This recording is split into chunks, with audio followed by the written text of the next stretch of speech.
Seems you don't respect the rules of your own clan.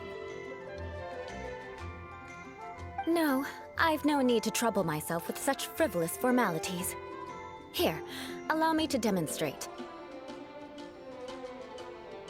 For example, when greeting a friend, you could say, "As the morning dew greets the coming dawn, so do I greet you, my dear friend." As the morning dew does what now? However, such a phrase may only be used during the morning hours. Also, the party with whom you're speaking must be of approximately the same status as you. Morning dew is not uncommon, so it expresses that friendship should not be measured by value, yet also suggests that friendship between aristocrats is pure like water. Oh, no. You must be prudent with your words. Calling someone a good friend could easily offend them. But didn't you just say "my dear friend" in your example? Paimon's confused. Yes, I did. But you must know in the Lawrence family, dear friend is a set phrase that can only be used towards certain friends with whom one is acquainted, but not particularly close. It sounds much more pleasant to call an acquaintance a dear friend. So another thing to remember, aristocrats are concerned with face and being polite. However, if you were to use dear friend to address an intimate friend, the recipient would think that you were deliberately trying to estrange them.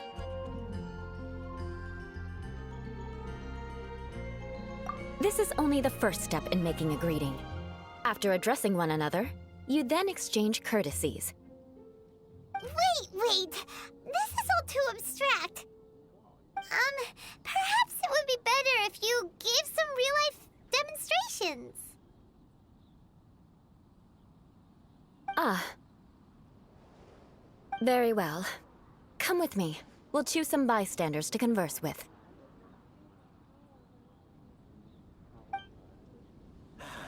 Maybe those with the god's eye. Life goes on. All so wise.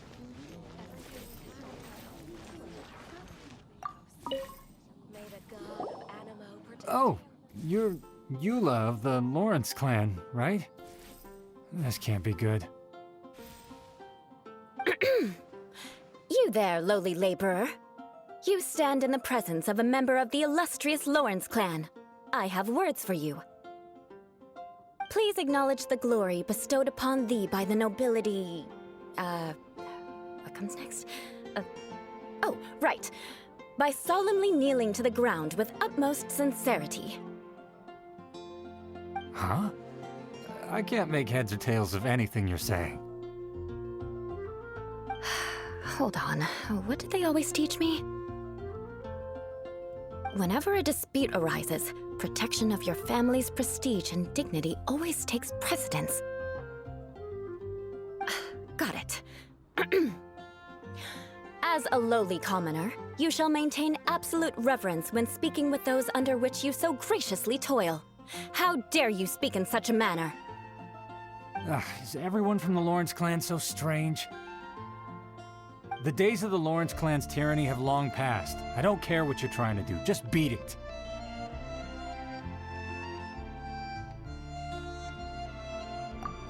Like I said, I don't care what you're doing. I have nothing to say to any member of the Lawrence clan. And here's a word of advice. I wouldn't be caught dead walking too closely with any one of their like in Mondstadt.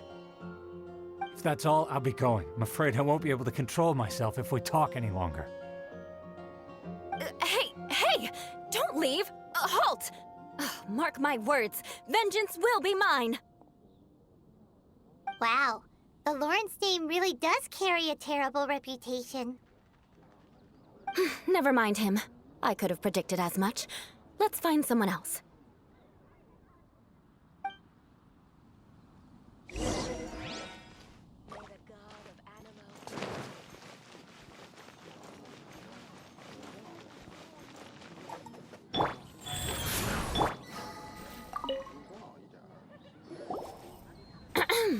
You there, lowly toiler. You stand in the presence of a member of the illustrious Lawrence clan. I have words for you. Please acknowledge the glory bestowed upon thee by the nobility, and solemnly kneel to the ground with utmost sincerity.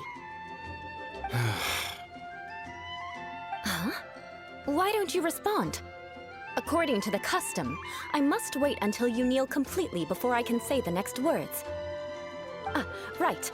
I mustn't look at you too long, or I'll be drawing more attention to our difference in status. Oh dear, I've already stared at you for quite a while. Fine. You may spare yourself the formality of kneeling, as it may be a little inconvenient. I shall continue. Oh, wait. I think there's a line for people with rude attitudes in this situation. Hey, stop bothering me or else I might say something you wouldn't like to hear. Then again, I've got no words for anyone from the Lawrence clan. Again? What's with this attitude?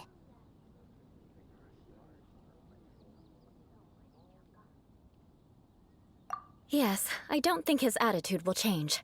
If I keep grandstanding like this, the outcome won't be good. Let's try to find someone else to talk to. I'll remember your unwillingness to comply. Mark my words, vengeance will be mine.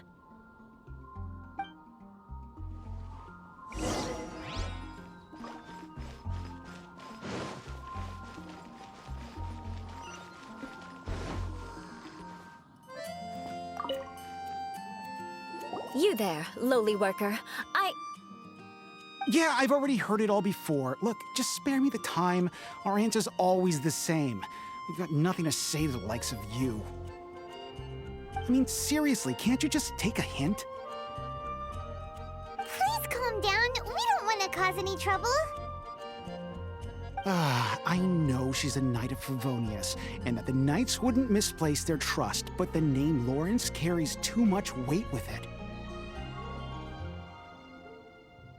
Even to this very day, the descendants of the Lawrence clan are still scheming to reclaim Mondstadt and reinstate their aristocratic rule.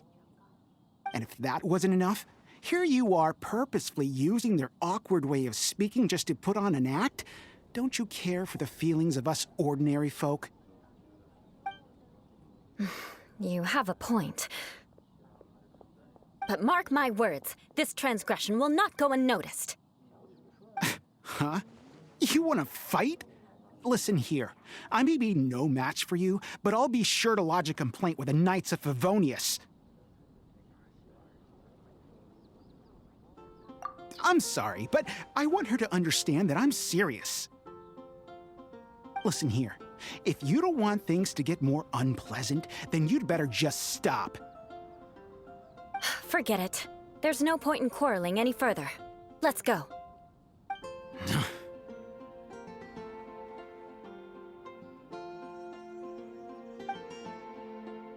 It's all right. This happens quite often. Let's find someone else to talk to. Paimon thinks we've seen enough now. Let's just stop.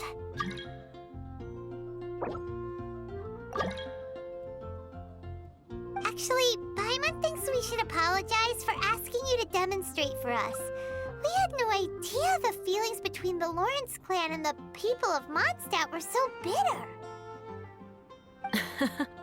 What can we do? The Lawrence name is already a dirty word among every household in Mondstadt. Even 3-year-olds know the story. I see this kind of attitude all the time. Don't worry.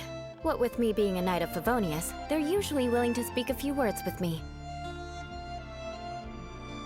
Perhaps my aristocratic manner of speech provoked them today. Believe me, it's not a big issue. So this is the way things are normally for you? There's no need for them to direct their anger at you personally. That's the way things are. Perhaps it's just fate for those who have made mistakes. Accepting punishment is only fair, right?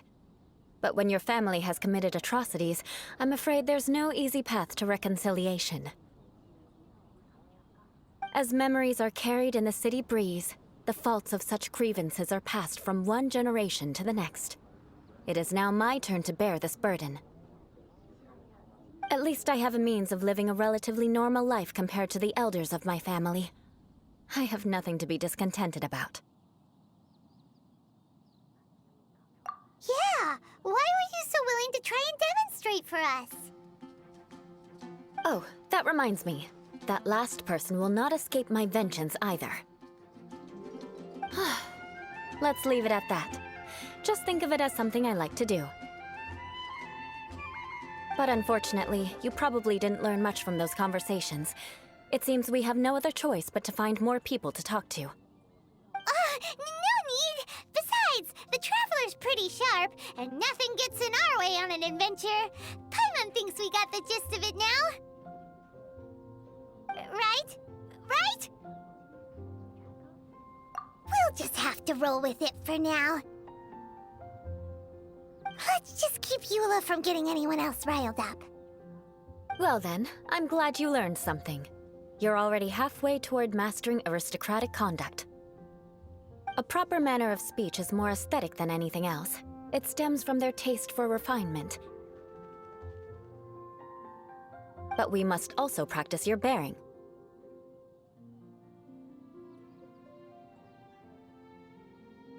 I have a very effective way of training for this. Come with me to Dragonspine.